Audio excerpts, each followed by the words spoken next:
She got a lot of favor when I bought this. And I would say it's divine. I won't even say it's luck because I didn't even know where I was buying. I didn't understand where I was buying, right? Absolutely. I didn't understand this. First of all, this is a strategic neighborhood fund area. So I didn't understand that the city actually had, an intentional strategy in redeveloping this entire area that they set back in 2017, 2018, 2019.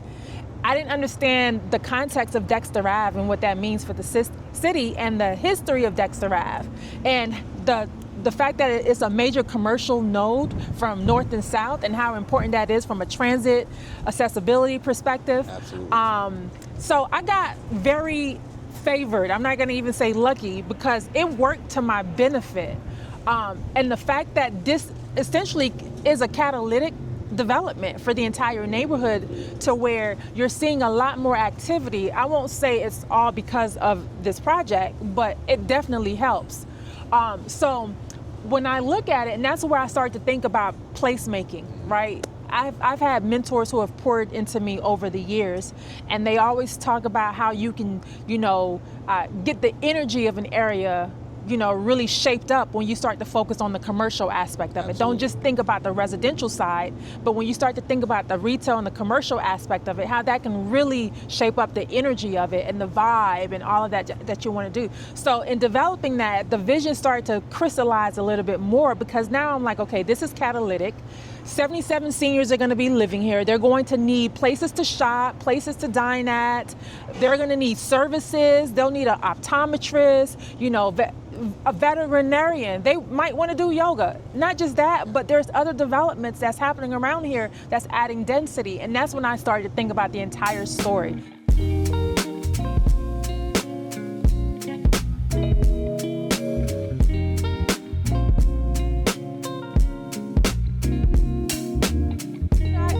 I say my story so much that when I think about it, I don't really think about it as a story, so you got to pull it out of me. It's something I've been living with for the past 6 years. Absolutely. So I'm like, it's nothing, So we're standing in front of the Russellwood Senior Living Community, which is a 77-unit affordable senior housing building right off of Dexter at Elmhurst and Lawrence.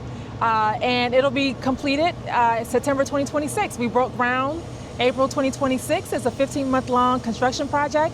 And as you can see behind me, we're about 55% of the way through. All of the exterior has already been sealed and wrapped, and now things are happening on the inside. Stairwell has been constructed, the new stairwell. There's a secondary old stairwell that's going to be ripped out. Elevator shaft is getting worked on.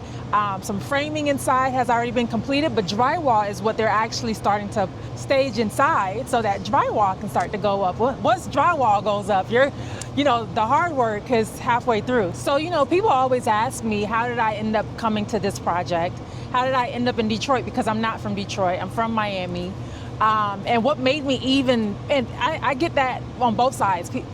Detroit is asking me what made me come from Miami people, South Florida people asking me what made me come to Detroit. And it's really because for quite a bit, I was really focused on more smaller scale residential, your typical fix and flips, rehabs, investment properties. I did that for a number of years. And I got to a point to where I just wanted to grow. And then also seeing some things in my home community. Around 2015, 2016, I started to focus on more gentrification or anti-displacement type work. So we would buy up in what we call our hood, Liberty City, rehab them, sell them back to people in the community. But, you want to grow, especially if you have a bigger vision like I do. And then being in South Florida, you don't really have the larger Black presence, even though we're about 16, 17% of the population. And that's a still good sizable number. It's not strong in presence. So you do hit a ceiling very, very quickly. You do hit a ceiling. In South Florida, it's deep pockets, it's big boys, large developers. It's cost prohibitive. There's a close network. And I just wanted to be in an ecosystem where I could be around other Black developers, other Black entrepreneurs. And then I just started to, just fish around. I went into a couple of other cities, bought some investment properties there. Didn't really feel like I liked the city. And just divinely, Detroit just came on my mind. And I came up one day and that's how it happened. Following week, I came back for a few days, circled around with a mentor who drove me around through different neighborhoods, and I landed at this building.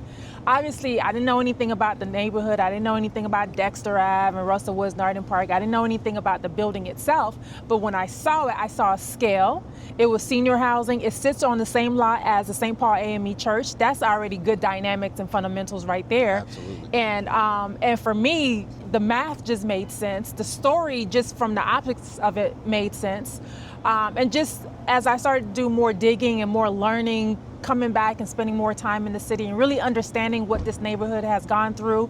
And as I, was mentioning the building to people, everyone recognizes this building. It's a, I won't say it's a landmark, but everyone knows it if you're from the west side. It's the tallest structure for a few miles. It's 12 stories tall. So it's recognizable. And I kept hearing over and over that, people did at some point want to see this be redeveloped, and why not me? So this building was built in 1974. It's actually very well built, poured concrete, solid structure, but it sat vacant at the time that I purchased it. I closed on it the day of the shutdown, March 13, 2020. Wow. At the time that I purchased it, it was about 11, maybe 12 years vacant. So that's a long time.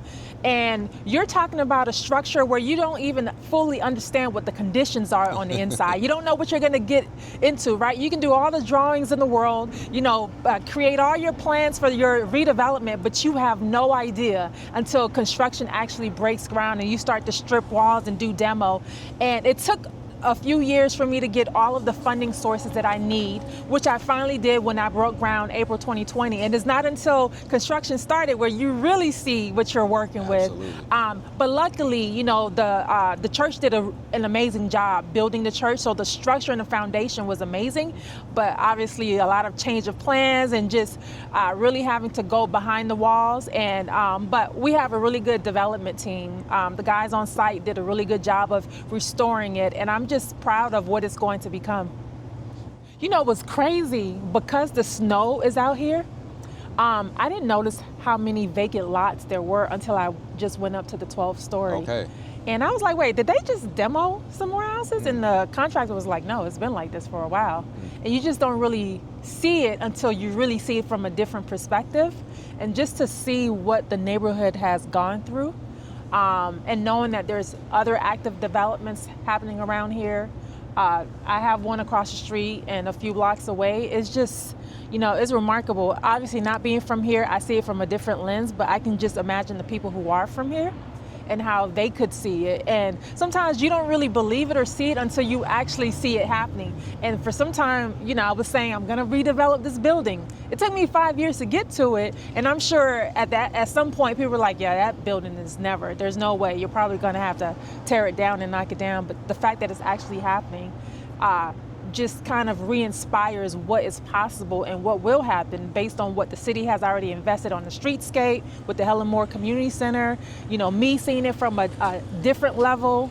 So speaking of that, right, I remember when we had an opportunity to tour this facility, you took us all up to the rooftop, right. And we were able to in turn look down upon the neighborhood to understand the opportunity right. that this neighborhood beholds, right? Yeah. And so what future opportunities are you looking at? Like, you notice that these parcels are vacant. Is there opportunity for infill when it comes to the single family side? What's the next phase for you, and what aren't you willing to do moving forward now that you have these larger projects within your portfolio? Yeah, I would say I actually got a lot of favor when I bought this. And I would say it's divine. I won't even say it's luck, because I didn't even know where I was buying. I didn't understand where I was buying, right? Absolutely. I didn't understand this. First of all, this is a strategic neighborhood fund area. So I didn't understand that the city actually had, an intentional strategy in redeveloping this entire area that they set back in 2017, 2018, 2019. I didn't understand the context of Dexter Ave and what that means for the city and the history of Dexter Ave. And the fact that it's a major commercial node from north and south, and how important that is from a transit accessibility perspective. Absolutely. So I got very favored. I'm not going to even say lucky, because it worked to my benefit. And the fact that this essentially is a catalytic development for the entire neighborhood, to where you're seeing a lot more activity. I won't say it's all because of this project, but it definitely helps. So when I look at it, and that's where I start to think about placemaking, right? I've had mentors who have poured into me over the years, and they always talk about how you can, get the energy of an area, really shaped up when you start to focus on the commercial aspect of it. Don't just think about the residential side, but when you start to think about the retail and the commercial aspect of it, how that can really shape up the energy of it and the vibe and all of that you want to do. So in developing that, the vision started to crystallize a little bit more, because now I'm like, okay, this is catalytic. 77 seniors are going to be living here. They're going to need places to shop, places to dine at. They're going to need services. They'll need an optometrist, a veterinarian. They might want to do yoga. Not just that, but there's other developments that's happening around here that's adding density. And that's when I started to think about the entire story. So I actually have a mini market focus. Right, so from where we are right now at the start of here all the way up to Davison, I've plotted out different projects and sites that I feel like could bring the vibe and the energy. And obviously the city has their vibrant blocks strategy, where they really want to inject the arts and cultural aspects. I'm being mindful of that. So I'm being mindful of not just residential from a commercial perspective, but goods and services from a retail aspect, and then infill housing as well. So especially when you stand at the very top and you really see a lot of the infill opportunities, the only challenge is that it's very expensive to build senior single family homes. At $300 a square feet, it just does not make it affordable. And I would prefer to see more home ownership versus rental, but it just doesn't make it so affordable. 1,000 square foot home already, you're talking about $300,000 in just hard costs just to build. So it's just about thinking about how do you fill in the gap so that the price point is affordable and that you can still build a nice product. So I'm planning and I'm thinking about all of that. I'm having conversations with all the people who are in this space to think through what that needs to look like. You are a force to be reckoned with. Having an opportunity to be able to have a developer of your caliber, a person that actually thinks through community and commercial corridors, thinks through creating these campuses in a way for your tenants. Like that is amazing, right? Help people understand your background in real estate. How did you get to a point? Because where you're at now, it took some learning, it took some lessons in order for you to have the vision and the mission that you have, and the determination that you have, and the ability to execute the way you're able to execute. Talk to us a little bit about that. Well, where I'm at now, I do have to thank this city, right? Because I'm gonna be frank, I would not be able to do something like this in Miami at home. Cost-wise, there's systemic reasons why. The networks are not there. But being in a city like this where I can go to a read and see other Black developers, contractors, architects, I can see what other Black developers have done even prior to me doing that. That creates a sense of inspiration and energy. So I would say a lot of this was already obviously in me. I'm an entrepreneur by trade. I've always been in business in my other life as well. So it's in me, and the vision has always been there, but to be in an ecosystem where it can help to take shape and form and make it a reality, I would say that the right environment matters. So for one, I'll say that. But how I got started, I have a marketing background by trade. I own a federal government contracting business that focuses on the public sector. But at the same time, came out of grad school, went to HBCU, decided that I was not going to corporate America, and that's when I started up my firm. But I also wanted to get in real estate. And so I started investing in real estate, and I bought my first investment property when I was 22 years old. Wow. And that's really how I got started. First, fix and flip, first rehab, first time dealing with contractors, really having to learn about that. And I made a lot of mistakes. And I won't even say how old I am, but it was just before the 2008 crisis. Got it. So I did it at a time where it was very ambitious, right? There was a lot of amazing things that were happening in the real estate environment, but not really understanding the economics of how all of that works. I also lost and got burnt. But, you know, that fast rise and that fast start was really what built the grit in me, because, you know, being in a space like this, you got to have grit. Absolutely. You got to be able to hustle. You got to be able to maneuver, especially as a woman. And being young, you got to be able to deal with certain personalities. So that was a really good training ground for me. And when you can do that at a young age, there's a level of fearlessness that you have, to where if I had to do that now, I would probably be a little bit more prudent, more cautious. I probably wouldn't take a lot of the same risks that I took. I wouldn't have made the same mistakes, but those mistakes is also what taught me as well. So that's really how I got started. Did that, tapped out when the market crashed, pivoted, started back over. I kind of sat down for a little bit, and then around 2015, 2016, came up with the concept with a couple of friends to start up a Black Millennial Investment Fund in Miami. And so that's where we went into Liberty City, and, you know, we all brought in our own cash, put it to the table, $120,000. Nice. And we're going to leverage that and buy real estate in the hood, rehab it, renovate it, get connected with the local public funding sources for down payment assistance, so that we can also match the properties to people in the neighborhood who want to become homeowners. So, and that was really what kind of like got me back energized again. I was like, if I could do this, I need to be doing it at a bigger level. Absolutely. You know, I was always very community focused, you know, really about wealth generation, about economic impact, community economic. I'm really big about spending within my community, doing business with my peers and with other people, investing with my peers. So it's really about, okay, how do we create wealth, not just for you individually, but neighborhood wealth, community wealth. And it's really about ownership, it's really about real estate. And so that's really kind of like what drives me. So the number of Black women leading development firms is quite small, right? Right. What barriers have you actually had to break through that you feel that is less talked about in order for you to be standing right here, right now? Right. Well, you know, I tend not to focus on the barriers, because there's not going to be any barriers for me. I'm going to, you know, break down every wall that I need to break down. But it is a reality, you know, it's a boys' club.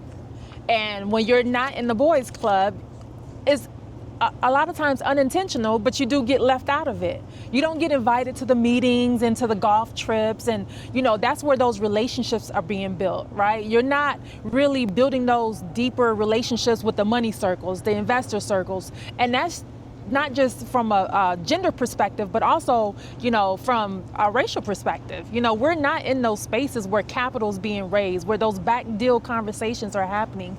So that leaves you out a lot.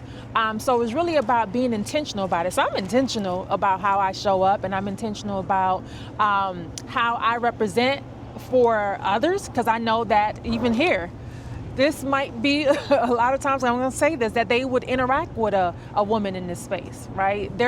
When's the next time they're going to see a Black woman-owned development company that actually owns and is developing something of this magnitude? So I'm very mindful about how I show up in that. So that they see my personality and they see what that represents and the opportunities that should be creating. You know, I'm intentional about making sure that even on my next projects, when I can put my hands on it even more, like I want people within my circle who own businesses to be able to, you know, bring your bid. If you own an IT firm, you know, we need circuit TV all around, closed circuit TV all around. Bring your bid, so that I make sure that because God has given me an opportunity like this, I can feed other people and make sure that they also have the opportunity as well. So let's imagine an individual that is watching this. They're an aspiring developer. They're an emerging developer. They see you and they're motivated to do bigger, go bigger, right? Maybe they're single family, fix and flips, like how both you and I started. What advice would you give them in order for them to level up in this industry? Well, you got to take those risks, but you also got to know what your appetite for risk is. So I literally went from a single family rental that I had, I held it for 4 years. And I got to a point to where I was like, I put in a lot of energy, a lot of work on this. This went from, it's supposed to be 3 month to a 12-month construction, and, you know, more money out of pocket than what I expected. If I'm gonna do this, I need to have it make sense for me. So I literally made the leap from that to this. just with no other buffer in between. I didn't go from single to like a 10 unit or anything like that, but I know my risk profile. I know what I'm willing to lose, right? So you gotta know what your appetite for risk is, number one, but you gotta also take some chances. And you have to be honest with yourself. Everyone's palette is different for chance, right? Not everyone has that fearlessness. So you have to understand that, and wherever your gaps are, that's where collaborating with other people are. As I mentioned before, around 2016, when I raised money with a couple of other friends, we collectively pulled our money together. So that meant more brain power, more resources. We could share the risk, share the load. So you have to understand if that's what you need. But really, you don't learn until you do. I get questions, the most basic questions asked of me all the time, where I'm like, okay, you didn't even try to even Google or even try to YouTube. You're not gonna learn that like that. And I can give you the answer, and I often tell them that. I'll tell them what they need to know, but it's not gonna stick with you. So it's really about, if you really want it, you're going to be heads down. You're going to do everything that it takes to really understand it. And it's while you're researching it, while you're going down a rabbit hole, looking for the answer to a problem that you have, that's when you start to really get more knowledge. And those questions that there's no way you can find the answer to, that's when you bring it to someone. That's when you come to me or anyone else and say, okay, I'm stuck on this point. I did everything that I was supposed to do to try to figure it out, and I probably figured out half of it, but I can't really figure it out. Can you help me? And that's really how I learned this. I learned by doing. So no one could have told me how I needed to do it. No one could have told me how I need to put the construction financing together, but it was really me putting my head down, getting to, my books, paper and pen, learning the pro formas, reading everything, discovering stuff, and, eventually here we go. I love it. All right, so we're going to take it to one of my favorite coffee shops, In Harmony Cafe, which is maybe about 4 or 5 blocks away. They've been in the neighborhood for a few years now. What's going to come on Dexter is, food and restaurants and other retailers, but they've been here before all of that. So I definitely like to give them as much kudos and acknowledgments as possible, just because they've been sticking through it while the neighborhood has been going through its renaissance. So I'm excited to go into In Harmony and, take this conversation to the next level.